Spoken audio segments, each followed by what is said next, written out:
Nagpailang confidential agent sa Military Intelligence Group, gisikop sa mga sakop sa Raid Sat 7 at pulsaw sa kabaybast operation sa Dakbayan sa Lapu-Lapu. Jinky Bargio, Suginlimi. Duha ka semana nga gipanid-an sa mga sakop sa Regional Anti-Illegal Drug Special Operations Task Group 7 ang kalihukan ni Tereso Danyo dinhi sa sitio Malingin, Barangay Punta Inganyo sa Dakbayan sa Lapu-Lapu. Pinaagi sa nakuha ang identification card gikan sa suspect, nasuta nga kanhi confidential agent si Danyo sa Military Intelligence Group sa Lapu-Lapu City.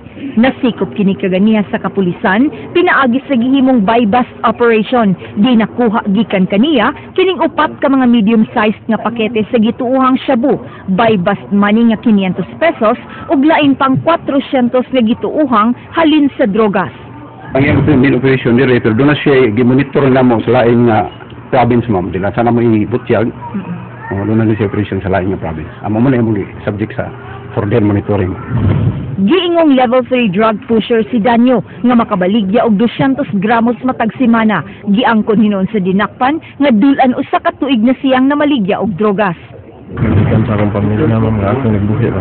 Tapos ka lisod. Lisod kayo.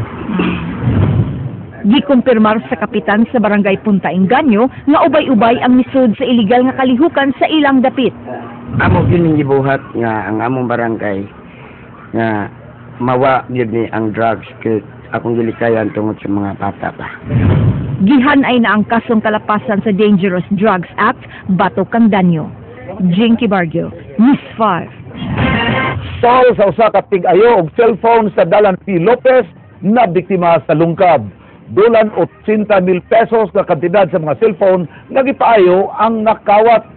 Nasayran kini sa tig-ayo nga si Renanti Pulgo kagadiyang buntag diyang mangabli na unta siya sa iyang stall.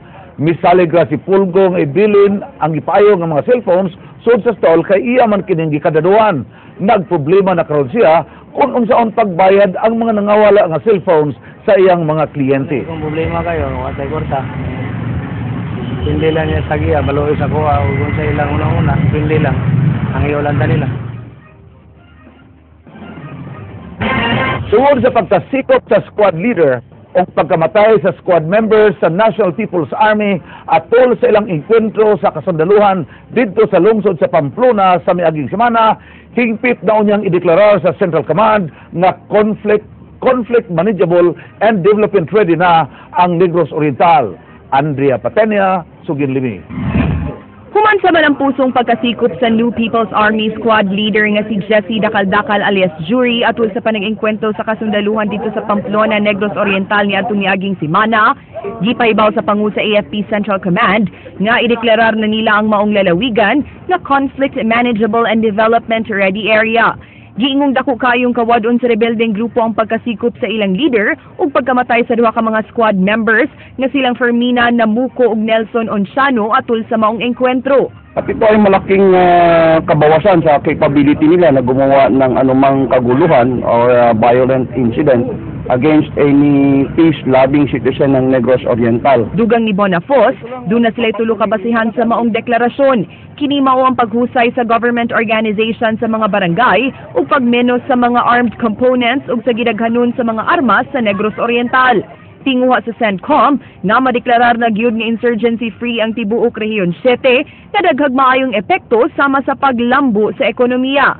Ang investment natin ay tataas at yung atmosphere of peace doon sa area ay talagang mararamdaman ng tao. Karong Abril 28 gikatakdang pirmahan ang maong kasabutan tali sa Negros Oriental Provincial Government, militar ug kapulisan sa Dumaguete City. Giklaro nga di mo pull out silang puwersa ang CENTCOM sa maong probinsya apan inay insurgency, law enforcement na ang mahimong main security concern sa maong lalawigan. With the governor accepting full responsibility over the area and yung ISO concern magiging law enforcement concern. Andrea Patenia, News 5.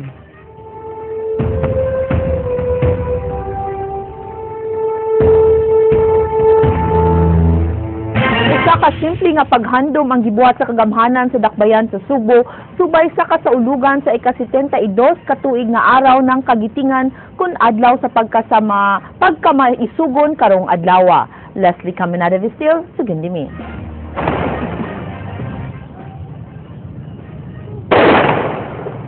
Gihandom sa syudad sa Subo ang araw ng kagitingan karong adlaw nga gitambungan sa tanang trabahante sa City Hall ug kapulisan. Matud pa ni Mayor Michael Rama nga ngayang pasalamatan ang mga bayani nga nakig-away alang sa tong kagawasan kay kun dili patungod nila napildi man umidaog, di mahitsura ang nasud ug gingon man ang Subo. But today is the day where we are reaping what we call what has been planted years and years ago. To be specific, 72 years ago.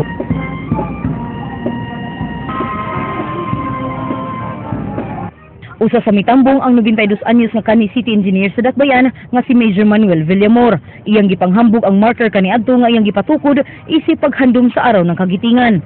Gani iyang gipadayag nga ang maong kasaulugan usa sa pagtimaan ug pagpahibaw sa mga kabatan-unan. It is for the independence.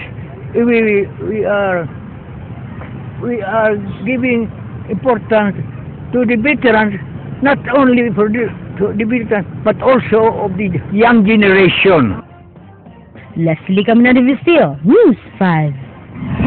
Kadaghanan wala na masayod kung unsay gisaulog karong adlaw sa Pilipinas nga usa ka public holiday. Ang uban kanila nalipay na lang nga double pay. King Perez, Sugindimi. Usa ka national holiday karong adlaw tungod kay gisaulog ang araw ng kagitingan. Attack West. Kini subay sa Executive Order number 203 ni kanhi Presidente Corazon Aquino nga isaulog ang kapildihan sa probinsya sa Bataan ug isla sa Corregidor dihang gi-occupy sa Japanese Imperial Army ang Pilipinas niadtong tuig 1942. Karong adlaw mauusab ang kasumaran sa Bataan Death March. 60,000 ngadto sa 80,000 ka mga sundalong Pilipino ug Amerikano nga mga prisoners of war gipugos pagpalakaw og 128 kilometros gikan sa Mariveles, Bataan ngadto sa San Fernando, Pampanga sud sa unom ka adlaw. Gibana-bana ang gikan sa 2,500 ngadto sa 10,000 ka mga sundalong Pilipino ug gikan sa usa ka gatos ngadto sa 650 ka mga Amerikano ang nangamatay atol sa Death March. Si Cebu City Mayor Michael Raman nagkanayon nga mas maayong isaulog ang kapildihan aron mahinumduman ang mga leksyon nga makuha sa maong kasinatian. Learn from your defeat and move forward and reinvigorate yourself and get motivated so that you will have more victories. Celebrate, Apan kadaghanan sa mga yanong Sugbuanon wa kasabot kun unsay gisaulog karong adlaw. Samtang ang uban adunay gamay nga kasayuran kung unsa ang araw ng kagitingan. Mga kuan kanang adlaw sa mga heroes. Anaasay nagtuo kini ang adlaw sa kagawasan kundi nakalingkawas sa mga Pilipino gikan sa mga kamot sa mga Hapon. Kay mao ni ang adlaw nga nagpakitag kaisog ang atong hero. Kining babae nga security guard wa mabalaka bisan pa nga wa masayod sa inungdan sa holiday. Holiday. Gibasol ni Mayor Michael Rama ang kapakya sa mga ginikanan ug mga tunghaan sa kuwang nga pagpasabot sa kasaysayan, hinungdan nga man naglahi ang panglantaw kung unsay gisaulog sa araw ng kagitingan. Maybe they just master and their favorite subject is recess. King Perez, News 5. Umaw kadto ang naglangkob sa atong mga balita sa Aksyon Bisaya karong adlaw, Miyerkules, Abril 9, tuig 2014. Kini si Frank Malilong Jr. Mga istorya nga di lang kutob sa paghatod sa impormasyon. Musunod ang Action Prime. Daghang salamat. Ako si Georgia Herrera. Tungod kilabaw pa sa balita, Aksyon!